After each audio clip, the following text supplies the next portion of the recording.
क्या आप जानते हो कि गणेश जी का जन्म कैसे हुआ था? तो आइए इस वीडियो के माध्यम से सुने। गणेश, जिन्हें गणपति, विनायक, लंबोदर और पिल्लैयार के नाम से भी जाना जाता है, हिंदू देवताओं में सबसे प्रसिद्ध और सबसे अधिक पूजे जाने वाले देवताओं में से एक है और गणपति संप्रदाय में सर्वोच्च देवता है। उनके चित्रण पूरे भारत में पाए जाते हैं।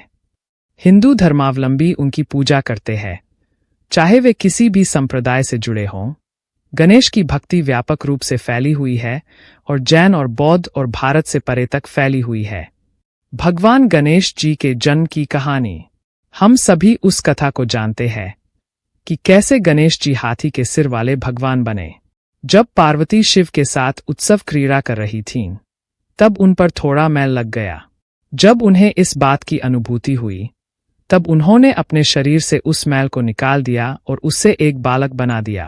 फिर उन्होंने उस बालक को कहा कि जब तक वे स्नान कर रही है, वह वही पहरा दे।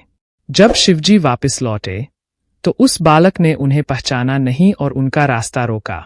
तब भगवान शिव ने उस बालक का सिर धड़ से अलग कर दिया और अंदर चले गए। यह देखकर पार्वती बहुत हैरान रह गईं। उन्होंने शिवजी को समझाया कि वह बालक तो उनका पुत्र था और उन्होंने भगवान शिव से विनती करी कि वे किसी भी कीमत पर उसके प्राण बचाएं। तब भगवान शिव ने अपने सहायकों को आज्ञा दी कि वे जाएं और कहीं से भी कोई ऐसा मस्तक लेकर आएं जो उत्तर दिशा की ओर मुहर करके सो रहा हो। तब शिवजी के सहायक एक हाथी का सिर लेकर आए, जिसे शिवजी ने उस बालक के धड़ से जोड़ दिया और इस तरह भगवान गणेश का जन्म हुआ। पार्वती जी के शरीर पर मैल क्यों था? पार्वती प्रसन्न ऊर्जा का प्रतीक है।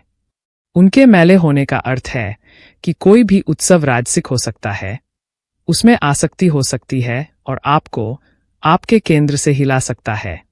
मैल अज्ञान का प्रतीक है और भगवान शिव सर्वोच्च सरलता, शांति और ज्ञान के प्रतीक है। क्या भगवान शिव, जो शांति के प्रतीक थे, इतने गुस्से वाले थे कि उन्होंने अपने ही पुत्र का सिर धड़ से अलग कर दिया?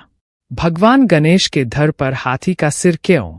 तो जब गणेश जी ने भगवान शिव का मार्ग रोका, इसका अर्थ हुआ कि अज्ञान, जो कि मस्तिष्क का गुण है, वह ज्ञान को नहीं पहचानता।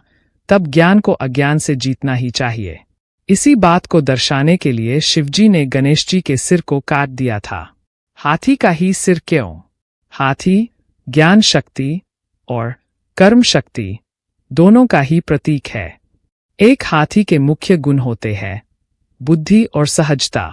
एक हाथी का विशालकाय सिर बुद्धि और ज्ञान का सूचक है। हाथी कभी भी अवरोधों से बचकर नहीं निकलते, नहीं वे उनसे रुकते हैं। वे केवल उन्हें अपने मार्ग से हटा देते हैं और आगे बढ़ते हैं। यह सहजता का प्रतीक है। इसलिए जब हम भगवान गणेश की पूजा करते हैं, तो हमारे भीतर ये सभी गुण जागृत हो जाते हैं और हम ये गुण ले लेते हैं। गणेश जी का महत्व जानने के लिए भाग नंबर 2 में देखे गए और अपने अपने घर के आसपास साफ सफाई रखें ताकि रोगों से दूर रहे। धन्यवाद।